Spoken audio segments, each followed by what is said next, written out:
WHO memberikan indikasi kalau COVID selesai di dunia ini baru tercapai di tahun 2025. Walah, sebuah perjalanan yang panjang sekali ke depannya. Masih 4 tahun lagi. Masih lama ya. Sama lamanya dengan menunggu Newman giliran pegang kendali bernegara. Baik, kita bahas lebih dalam tentang pandemi ini. Dalam kacamata perang, sesungguhnya saat ini adalah masuk kategori perang dunia ketiga. Perang dunia secara harafiah ya artinya ada musuh bersama. Musuh bersama saat ini adalah makhluk tak terlihat, makhluk kasat mata. Karena masuk kategori perang, maka pasti ada tumpah darah, ada casualties. Yang ujungnya ada yang menang, ada yang kalah. Karena masuk kategori perang, maka sesungguhnya strategi bernegara harus pakai war mode, strategi perang. Dalam strategi perang, jurusnya cuma satu, survival, harus hidup. Terlepas nanti perangnya kalah atau menang. Untuk hidup, kita lakukan apapun sekali lagi untuk tetap hidup. Apalagi sebuah bangsa yang harus tetap hidup. Apalagi sebuah negara yang harus tetap hidup. Dan dalam mempertahankan kehidupan bangsa dan bernegara, yang unggul bukan hanya hidup, tetapi juga memenangkan peperangan. Untuk menang perang, kita harus bertempur hebat, punya mental baja, kompak, dan punya strategi jitu.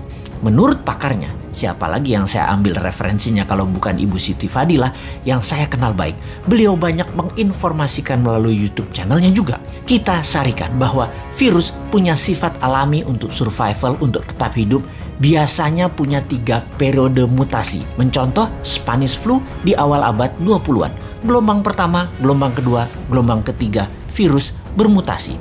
Seperti bola dilepas dari tangan. Pantulan pertama lebih tinggi. Pantulan kedua lebih rendah dan pantulan ketiga terendah. Virus pertama kekuatannya terlemah, gelombang kedua mulai menguat dan ketiga terkuat. Itu adalah hukum alam dilihat dengan kacamata disederhanakan. Lalu kita lihat strategi bernegara. Ada yang pakai vaksin solusinya, ada yang pakai imunitas, ada yang keduanya dikombinasi. Amerika di zaman Trump pakai cara yang terlihat kasar, yaitu membiarkan rakyatnya terpapar dengan cepat dengan niat agar herd immunity tercapai alami, juga dengan cepat karena yakin imunitas rakyat Amerika baik dan sistem kesehatan Amerika terbaik di dunia. Casualties atau korban perang di bawah 1,5% ternyata. Saat ini terdapat data bahwa 49% rakyat Amerika sudah terpapar dan punya imun sistem sendiri, dan suntik vaksin sudah mencapai 20% populasi, alias herd immunity sudah tercapai di Amerika saat ini. Vaksin tetap dilanjutkan.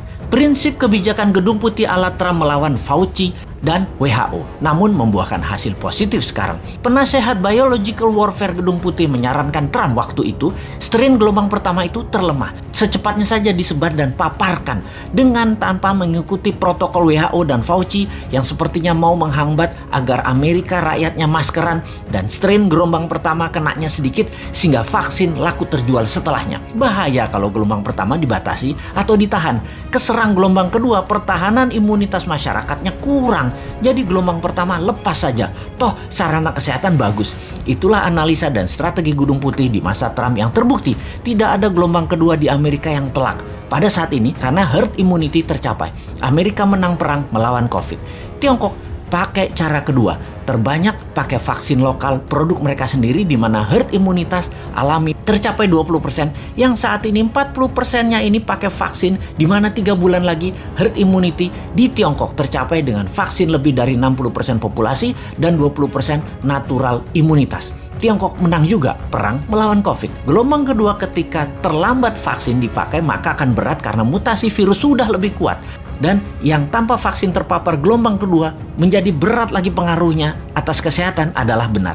Strategi yang harus cepat-cepat dilakukan adalah vaksin disuntikan ke masyarakat. Di Indonesia, ketika gelombang pertama ternyata hanya memapar 10%-an populasi dan vaksin saat ini baru mencapai 20%-an populasi. Saat ini gelombang kedua terjadi di Indonesia. Sementara yang berimbas atau vaksin atau yang punya herd imunitas baru mencapai 30%-an populasi. Dan hanya mereka inilah yang mungkin kuat terhadap virus gelombang kedua saat ini.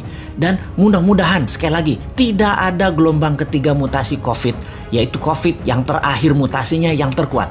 Kita harus segera mencapai herd imunitas saat ini, segera. Inilah hal yang kasihan pada pemerintah saat ini. Kita tidak menyalahkan hal ini sudah terjadi, tetapi kita harus melihat ke depan. Sistem kesehatan kita belum sebaik negara maju. Imunitas vitamin, makanan masyarakat juga belum sebaik negara maju. Maka yang terbaik kita bantu pemerintah saat ini dengan PPKM-nya Jawa Bali, kita taat 100%. Diam di rumah selama 3 minggu, gunakan minimum movement selama 3 minggu, makan sehat, hidup sehat, baca buku, dan olahraga. Ini semua karena sudah kadung, dan kadung juga pemerintah beli vaksin banyak banget, sampai 400 juta katanya, untuk memvaksin seluruh rakyat Indonesia. Vaksin ini ada batas waktu, ada expiration date, jadi harus cepat-cepat.